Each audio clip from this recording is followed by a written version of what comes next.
주님 다시 오실 때까지 나는 이 길을 가리라.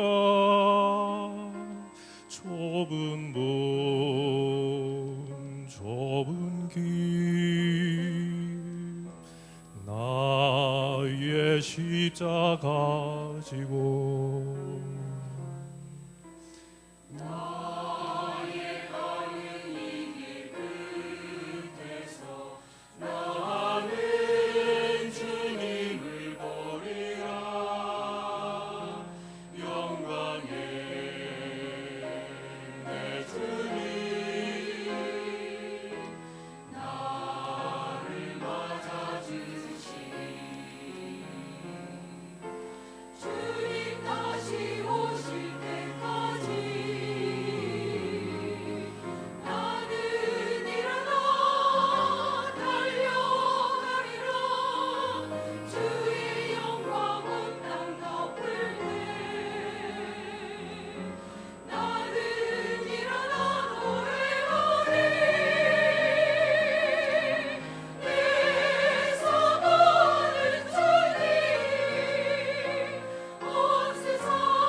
주님 다시 오실 때까지 나는 이 길을 가리라. 좁은 문 좁은 길 나의 십자가 지고 나의 가는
정말 영광스럽게 우리 주님이 오실 때 내 사모하는 주님 어서 오십시오.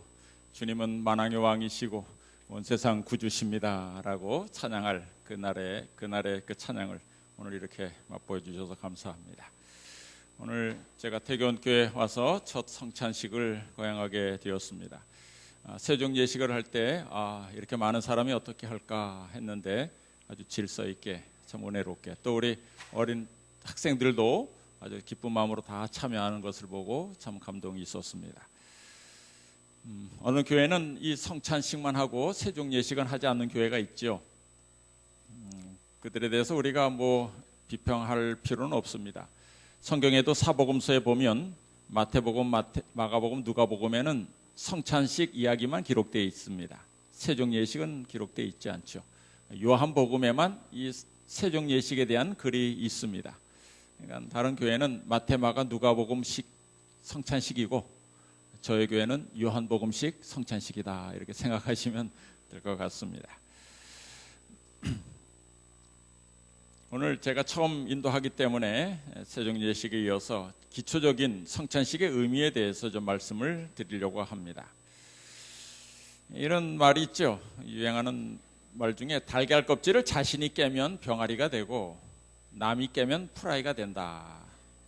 프라이가 아니고 프라이가 맞더라고요. 예. 무슨 말씀인지 알죠? 예. 달걀 껍질을 자신이 깨고 나오는 것은 병아리가 되지만은 달걀을 남이 깨면 프라이가 된다. 성경에도 돌 위에 떨어지는 자는 깨어지겠고 그건 회개해서 구원받는다는 얘기고 돌이 저 위에 떨어지면 저를 박살내겠다. 가루로 만들어 흩으리라. 그것은 멸망받는 심판을 받을 것을 얘기하죠. 그러니까 남에 의해서 받는 것이 아니라 자신 스스로 자원해서 한다는 의미가 있다 이것입니다. 이 세종 예식이든 성만찬 예식이든 사실 교회가 한이 참여하는 것이 아니라 내가 내 스스로 정말 내가 주님을 사랑하는 마음으로 자원해서 정말 주님을 닮고자 하는 그 심정으로 참여하는 것이 복이 된다는 말씀이죠. 정말 우리 마음을 다해서 우리 주님을 사랑하고 고마워서 참여하는 그리고 그 주님의 사랑을 다시 한번 되새기는 이 시간이 되셨으면 좋겠습니다. 이사야서 1장 2절로부터 7절에 보면 이런 말씀이 있습니다. 하늘이여 들으라, 땅이여 귀를 기울이라. 여호와께서 말씀하시기를 내가 자식을 양육하였거늘 그들이 나를 거역하였도다. 소는 그 임자를 알고 나귀는 주인의 구유를 알건만은 이스라엘은 날 알지 못하고 나의 백성은 깨닫지 못하는도다. 너희가 어찌하여 매를 더 맞으려고 더욱 패역하였느냐. 온 머리는 병들었고 온 마음은 피곤하였으며 발바닥에서 머리까지 성한 곳이 없이 상한 것과 터진 것과 새로 맞은 흔적뿐이여오늘 그것을 짜며 싸매며 기름으로 유하게 함을 받지 못하였도다. 이사야는 이스라엘 백성들의 그 죄악에 대해서 말하고 있죠. 이대로 가면 너희들이 멸망할 수밖에 없다고 경고하는 것입니다. 우리가 살면서 이 중력법칙 때문에 막 감정이 상하는 사람은 없습니다. 중력법칙 아시죠? 내가 들어있던 물건을 잘못해서 딱 놓치면 딱 깨집니다. 그러니까 내가 실수한 것 때문에 깨지는 것입니다. 근데 왜 이렇게 땅은 이걸 끌어당겨서 이걸 깨트렸어? 이렇게 따지는 사람은 없습니다. 만약 중력이 없으면 우리도 다 날아가고 말 테니까요. 그런데 영적인 세계에도 이런 유사한 법들이 존재한다고 하면 심히 악한 자로 취급합니다. 네가 그렇게 했으니 네 심은 대로 네가 거두는 것이다 이것이. 왜 그러면 나만 이렇게 억울한 나만 잘못했냐고. 인간의 자유가 남용될 때 비극적인 결과를 초래한다는 사실을 이사야가 말하고 있는 것입니다. 근데 사람들은 그저 누구나 다 이러죠. 자신이 우리가 범죄할 때는 자비를 원해요. 내가 잘못해도 용서를 받기를 원합니다. 반면에 우리가 남의 범죄로 해를 입으면 즉각적인 심판을 원합니다. 우리 사람들의 마음이 다 그래요. 그러면서 핑계를 대죠. 내가 잘못한 것은 이런 사정이 있었어. 마치 하나님은 다 안다. 사람은 속일 수 있을지 몰라도 하나님은 속일 수 없습니다. 어떤 신학생이 시험 때가 됐는데 학기말 시험을 볼 때가 되었습니다. 근데 시험 준비는 안 하고 너무 믿음이 좋아서 기도만 했어요. 열심히 기도했습니다. 금식 기도하고 일주일 동안 공부는 안 하고 시험 기도만 했습니다. 그리고 이제 딱 가서 시험지를 받았습니다. 기도했으니 영감이 떠올라서 다 할까요? 모를까요? 예? 보니까 하나도 모르겠어요. 그래서 거기다 그렇게 적었습니다. 시험지에다가 하나님은 다 아십니다. 이거 적었습니다. 그랬더니 교수님이 딱 보니까 맞는 말이야 틀린 말이에요? 맞는 말이죠. 그래서 거기다가 점수를 매겼습니다. 하나님은 다 아시니 100점, 학생은 다 모르니 빵점. 그랬습니다. 사람들이 사람 앞에서 자기를 변명하는 그런 말은 얼마든지 할 수 있어요. 하나님은 다 아십니다. 내가 왜 이렇게 실수했는지 다 압니다. 내가 왜 이렇게 헌신 안 하는지 다 압니다. 사람들은 속일 수 있을지 몰라도 하나님은 만홀히 여김을 받지 않아요. 속임을 당하시는 분이 아니다 이거예요. 하나님 앞에서는 우리가 늘 정직해야 됩니다. 우리가 하나님 앞에 나 자신을 돌아보고 정말 내 모든 것을 아시는 하나님 앞에 정결한 마음으로 서고 혹 내 마음에 부끄러운 일이 있으면 주님 용서하시기 바랍니다 라고 주님 앞에 다시 한번 고백하며 회개하고 새 출발하는 그 날이 바로 이 성찬 예식의 날입니다. 만약 우리가 그렇지 않고 똑같이 세상 사람들과 다를 바 없이 행동한다면 운명도 마찬가지입니다. 나는 하나님의 선민이기 때문에 심판에서 벗어날 수 있다고 생각하면 오산입니다. 이스라엘 백성이 하나님의 백성이 아니라서 그렇게 저주를 받고 멸망했나요? 아닙니다. 그러므로 이사야는 하나님께서 멀어진 이스라엘 상태를 다루는 그 이사야는 두 가지 길을 제시합니다. 올바른 길을 행하며 축복을 받든지 아니면 잘못된 길로 행하며 멸망을 받든지 선택은 너의 몫이다 라는 것입니다. 근데 참 고마운 것은 우리 하나님은 우리가 멸망받기를 원치 않으시는 분이에요. 정말 우리가 섬기는 하나님은 사랑의 하나님이고 용서하시기를 기뻐하시는 하나님이시라는 거죠. 언제라도 회개하고 돌아오면 받아주시고 용서하시는 분이 우리 하나님이십니다. 한번 이사야 1장 18절을 같이 읽겠습니다. 시작. 여호와께서 말씀하시되 오라 우리가 서로 변론하자. 너희 죄가 주홍 같을지라도 눈과 같이 희어질 것이요 진홍같이 붉을지라도 양털같이 되리라. 제가 좋은 주석을 봤는데 여기 주홍이라는 말은 예수님께서 겟세마네 동산에서 3번 기도하실 때 흘린 피땀의 색깔이라. 그리고 진홍은 십자가에서 흘리신 그분의 피의 색깔이라 그렇게 했어요. 우리의 죄가 예수님을 그렇게 고통스럽게 했고 고민스럽게 하고 3번씩이나 겟세마네 동산에서 고민의 기도를 할 만큼 피땀을 흘릴 만큼 그렇게 한 죄악일지라도 그리고 우리의 죄가 예수님을 십자가에 못 박아 죽이게 할 그런 큰 죄라 할지라도 예수님께로 나오기만 하면 주님께서 우리의 그런 주홍 같은 죄를 진홍 같은 죄를 다 씻어주시고 용서해 주시겠다는 귀한 약속입니다. 이런 하나님을 우리가 섬기고 있음을 인하여 감사하지 않습니까? 그러므로 우리가 이 성찬식을 맞이하는데 왜 성찬식은 가끔 해야 되는가? 저희 교회는 제가 6개월에 한 번씩 한다 그래서 왜 이렇게 한 기에 한 번 정도 안 하고 6개월에 하나 봤더니 오늘 세종 예식 하는 거 보고 좀 이해가 됐어요. 좀 많아서 좀 너무 많다 보니 좀 그런가 보다 하는 생각을 들었습니다.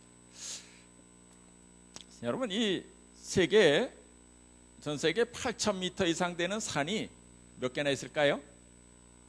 14개가 있습니다. 14개, 8,000m 이상 고봉이 14개나 있어요. 여러분 아는 에베레스트서부터 K2 봉서부터 많은 봉이 있죠. 근데 그 봉우리들을 다 올라간 사람이 있어요. 우리나라 사람들. 이 박영석이라는 분이, 박영석 등반가라는 분이 그 모든 산을 올랐어요. 8,000m 이상 되는. 그걸 이제 그랜드 슬램을 달성했다 그래요. 근데 그분이 산을 올라갔는데 만약 산에 올라갔다가 내려오지 못하면 어떻게 된 거예요? 산은 정복했는데 내려오지 못했어요. 그래서 산은 무엇으로 완성된다? 예? 산은 정복으로 완성되는 게 아니라 하산으로 완성된다 그랬어요. 만약 산을 정복했다 산에 올라갔다 할지라도 하산하지 못하면 그건 조난이에요. 그러니까 등산하는 분들이 하는 말이 등산은 올라갈 때보다 내려올 때가 더 위험하다. 사실 일의 끝이 시작보다 낫다라는 말이 있어요. 더 중요하다는 것이죠. 왜 우리가 이 성만찬을 자주 하는가?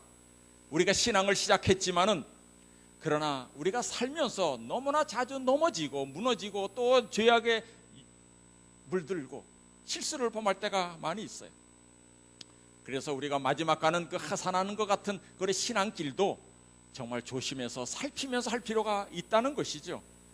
그래서 정말 불법이 성한 이 많은 시대에 정말 사람의 사랑이 식어지리라고 예언한 이때, 그래서 끝까지 견디는 자는 구원을 얻겠다고 했는데, 그 순간 매 순간마다 우리 자신을 돌아보고 주님을 바라보고 또 성도를 바라보는 이 예식, 그래서 자신을 다시 한번 새롭게 하는 예식이, 마음을 다시 가다듬는 예식이 바로 이 성찬 예식이 있는 것입니다. 초대 때부터 이 성찬식은 기독교의 예배의 중심이었습니다.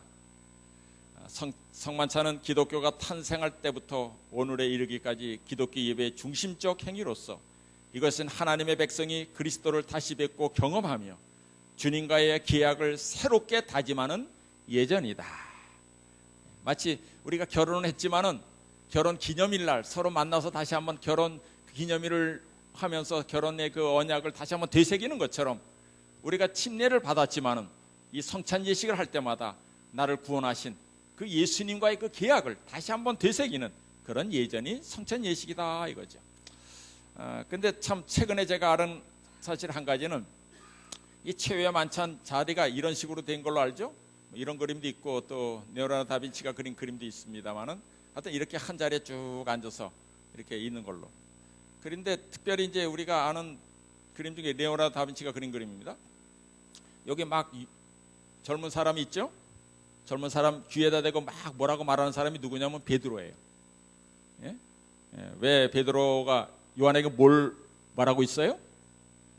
예수님께서 요한복음 13장 21절부터 보면 그분의 말씀하시는 중에 진실로 진실로 너희 중에 이르노니 너희 중 하나가 나를 팔리라 그랬어요.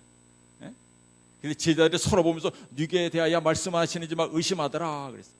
그때 예수의 제자 중 하나가 이제 그의 사랑하시는 자의 예수의 품에 의지하여 누웠는지라. 그게 무슨 말이냐면, 그 당시 밥을 먹을 때는 이렇게 로마 사람들처럼 아주 옆으로 비스듬하게 누워서 먹었습니다. 이렇게 비스듬하게 누웠는데, 그러니까 예수님이 여기 계시면 요한이 예수님 품에 이렇게 누워서 이렇게 먹고 있었다 이거예요. 그때 이제 베드로가 예수님 판다 그러니까 베드로가 뭐라 그래요? 요한에게 뭘 물어보라고? 누군지 물어봐 그랬어요. 근데 바로 이렇게 물어봤을까요? 예? 이렇게 물어본 게 아니에요. 원래 성만찬 자리는 이렇게 돼 있어요. 이 디귿자 모양이에요. 디귿자 모양으로 제일 왼쪽이 상석입니다. 가운데 예수님이 앉았고, 그 오른쪽에 요한이 앉았고, 그 왼쪽에 가룟 유다가 앉았어요. 가룟 유다가 앉은 자리가 제일 높은 자리예요. 예수님 외에는 그 자리를 제일 먼저 꿰찼죠. 근데 나중에 베드로가 어떻게 하다 보니까 제일 끄트머리 자리에 앉게 됐어요. 요한하고 마주보는 자리에 앉은 거예요. 그래가지고 이제 그 자리에 앉아가지고, 여러분 그 요한복음 13장에 보면 베드로가 머리짓으로 그래요. 머리짓으로 누군지 물어보라 그랬어요. 그 머리짓이 뭡니까? 요 앞에서 저기 앞에 있는 요한 보고 그렇게 한 거예요. 그랬더니 예수님이 나와 함께 떡에 손을 넣는 자가 그니라, 뭐 그렇게 한 얘기입니다. 그러니까 성경을 알면 알수록 이게 새로운 의미가 다가와요. 뭐 이것이 중요한 건 아니지만, 이 어디 앉았는지 중요한 것보다도 바로 이 성찬 예식을 하면서 예수님께 씻음 받고 예수님께 떡을 받은 자도 떠나는 사람이 있다는 거죠. 유다가 그날 예수님을 팔려 나가니 성경에는 밤이더라 그랬어요. 참, 이 밤이더라. 그가 돌아올 수 있는 밤으로 그가 들어가는 이 유다에 대해서 성경에는 기록하고 있죠. 그러므로 우리가 이 성찬 예식을 처음에 말씀드린 것처럼 그저 그냥 형식적으로 참여하는 자가 되는 것이 아니라, 정말 이때마다 진심으로 하나님을 만나고 하나님의 사랑을 다시 한번 마음에 새기면서 우리 마음을 다잡는 시간이 되지 않으면 우리도 유다처럼 밤으로 들어가는 그런 사람도 나올 수 있다는 것입니다. 자, 그러면 이제 이 성만찬의 그 의미에 대해서 잠깐 몇 가지 말씀드리겠습니다. 첫째는 우리 성부 하나님께, 아버지 하나님께 대한 감사로서의 성찬이 있습니다. 성만찬은 하나님의 역사하심을 선포하는 것이며 또 하나는 찬양하는 것이다. 바로 우리를 창조하시고 우리를 구원하시고 우리를 성화시키시고 그런 모든 인간의 죄악임에도 불구하고 우리를 구원하시는 그 모든 일 속에 우리 하나님께서 완성하신, 하나님께서 주관하시고 인도하시는 그 놀라운 사랑에 대해서 감사를 드리는 예식이 이 성찬 예식에 포함되어 있습니다. 두 번째는 죄로부터의 구출에 대한 기념이죠. 여러분들이 그 6월절이죠. 이 패스오버라는 말이 6월절입니다. 패스오버라는 말이 그냥 이게 넘어가다 이 말이에요. 이렇게 6월이 오늘이 6월달이라 6월달에 하는 게 6월절이에요. 그 6월이 뭐예요? 6월 하다 이게 뛰어 넘어가다 이런 말이에요. 그러니까 이렇게 피를 발랐죠. 제일 꼭대기가 뭐예요? 임방, 좌우, 설주에 이렇게 피를 발랐어요. 그 이스라엘의 지붕 허름에도 꼭 문은 이렇게 돌로 만들었어요.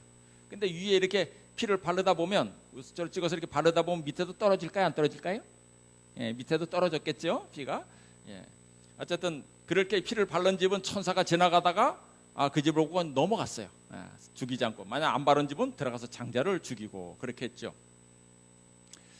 근데 참 이 피를 바른 것을 우리 남대국 교수님은 이걸 설명하면서 위에도 바르고 옆에도 바르고 위에 바르다 보면 밑에 떨어졌다. 이것은 뭐냐?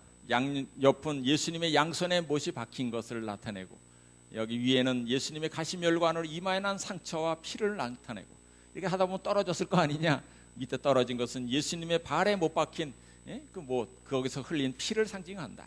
결국 이 6월절에 피 바른 것은 예수님의 십자가를 팔 벌린 예수 그리스도를 상징한다. 그런데 아주 은혜가 있었습니다. 바로 그 예수님의 구원의 그런 공로로 인해서 대속의 은혜로 인하여 우리가 죄로부터 구원을 받았죠. 영적 애굽, 곧 죄의 속박으로부터 구출을 기념하는 것입니다. 문설주와 임방의 피가 상징하는 그리스도의 희생으로부터 우리가 죄로부터 해방되는 것이고, 또 이스라엘 백성들이 6월절을 지낼 때 그 고기를 먹었죠. 사실 6월절을 지낼 때는 가난한 사람도 1년 중에 한 번 고기 맛을 볼 수 있는 날이 6월절이었대요. 그래서 그날은 값은 고기들을 이웃에게 나눠주고 함께 이렇게 먹었습니다. 그날 그 잡은 고기, 6월절 고기가 애굽에 도피할 기력을 준 것처럼 우리 신자들은 그리스도의 살과 피를 먹고 마심으로 우리가 힘을 얻어서 구원을 받을 수 있다는 것이죠. 6월절 그 양을 잡을 때는 양고기는 어떻게 해서 먹었을까요? 삶아서 먹었나요? 구워서 먹었나요?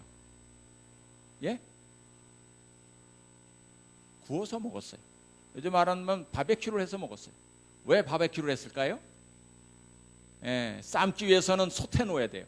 솥에 넣다 보면 이 양을 한꺼번에 넣을 수가 없어요. 부러뜨려야 돼요. 그러나 예수님은 십자가에 달렸을 때 뼈가 상함을 당하지 않아요. 다른 강도들은 다리가 부러뜨림을 당했지만 예수님은 그렇지 않았잖아요. 그렇기 때문에 예수님은 십자가에 달리지만은 뼈가 부러뜨림을 당하지 않을 것을 상징하기 때문에 반드시 구워서 먹게 했죠. 어쨌든 바로 이 죄로부터의 구출에 대한 기념으로 성찬식이 있는 것입니다. 또 중요한 의미가 있어요. 성도의 교제로서의 성만찬이 있습니다. 한번 같이 읽을까요? 밑에 부분만 읽겠습니다. 제가 위에 걸 읽으면 같이 밑에 부분 읽겠습니다. 한 장소에서 하나의 빵과 공동의 잔을 나눈다는 것을 어느 때 어느 곳에서라도 거기에 참여하는 자들이 그리스도와 그들의 동참자들과 하나됨을 말해주며 그러한 휴엄을 가지는 것이다. 같이 읽겠습니다. 즉 성만찬의 본질 중 한 가지 중요한 것은 그리스도의 살과 피를 받아 지체를 이룬 무리들이 동일한 신앙 속에서 삶의 내용과 방향을 같이 한다는 점이다. 바로 이 성도들의 연합을 얘기하고 있는 것이에요. 다시 우리가 이 떡을 미리 다 떼어놨지만은 사실 한 조각에서 부서져서 나눠진 거잖아요. 그러므로 우리가 떨어진 것을 먹지만은 우리 모두는 하나라는 것이죠. 그래서 우리가 이 떡과 포도즙을 나누는 사람들은 그리스도 안에서 하나가 되어야 된다는 거예요. 뭐에 의해서 뭐가 하나가 되어야 된다고 앞부분에 말씀했죠. 삶의 내용과 방향을 같이 하는 것.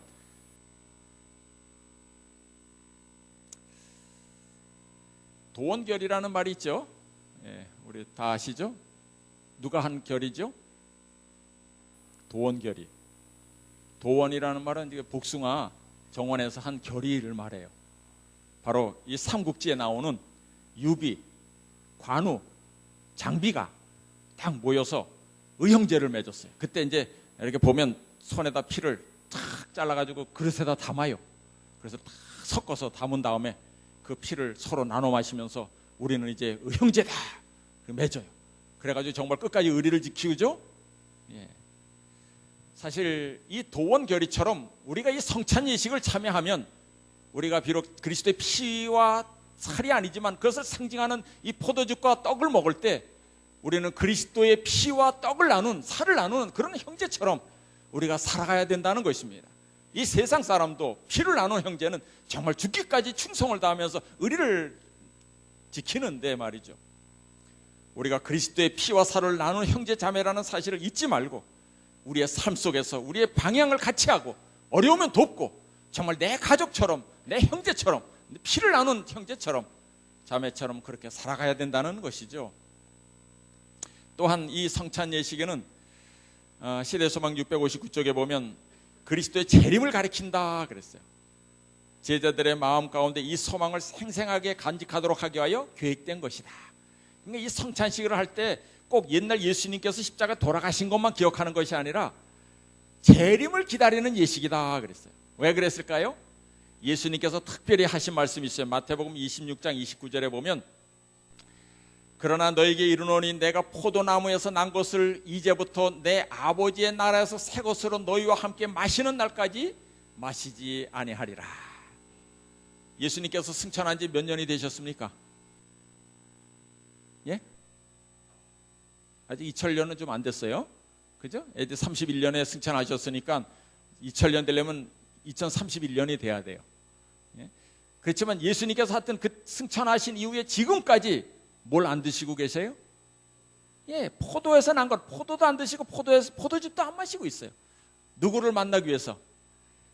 올라오면 이제 구원받은 사람이 제자들뿐만 아니라 구원받은 사람이 하늘에 올라오면 그들과 함께 드시기 위하여 예수님께서 2000년 동안 그 맛있는 포도를 드시지 않고 계시다.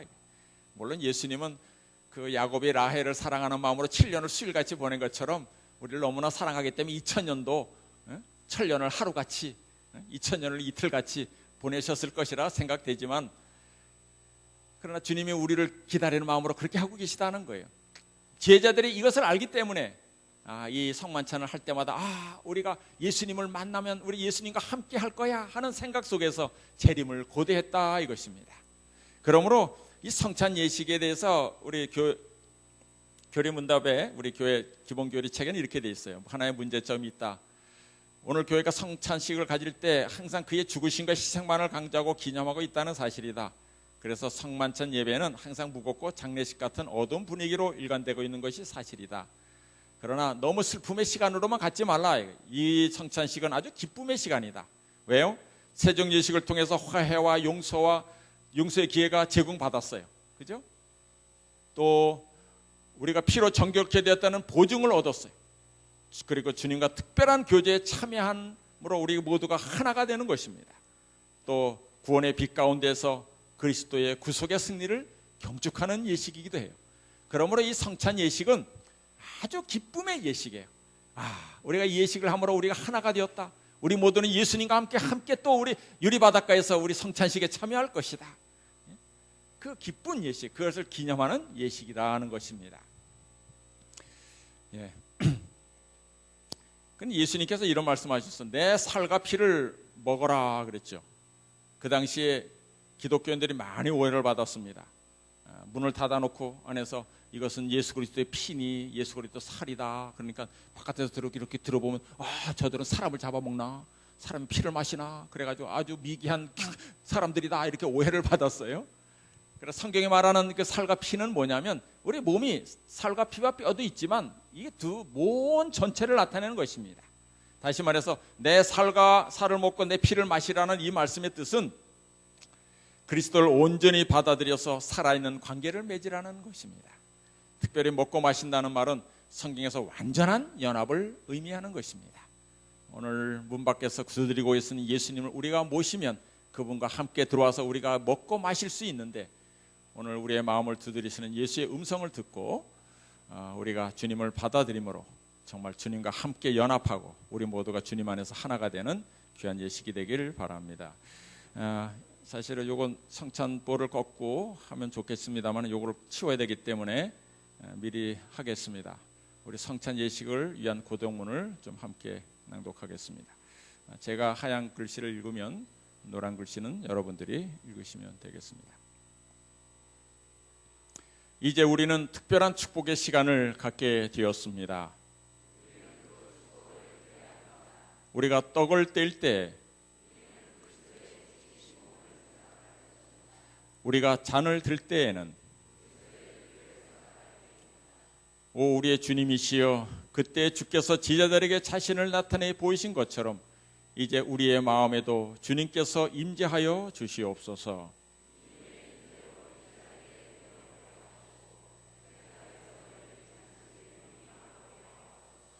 주여 오시옵소서. 모든 것이 준비되었나이다. 그냥 기도하겠습니다. 아버지, 성찬의 예식을 그 의미를 다시 한번 깨우쳐 주시니 감사합니다. 그리스도의 희생을 본받을 뿐만 아니라 함께할 영원한 하늘을 다시 한번 기념하는 귀한 예식임을 가르쳐 주시니 감사합니다. 오늘 이 자리에 참여한 저희 모두가 한 사람도 낙오됨 없이 우리 하늘나라에서 주님이 마련한 그 유리바닷가에서 마련한 그 잔치에 다 참여할 수 있도록 주님 이끌어 주시옵소서. 예수님의 이름으로 기도하옵나이다. 이제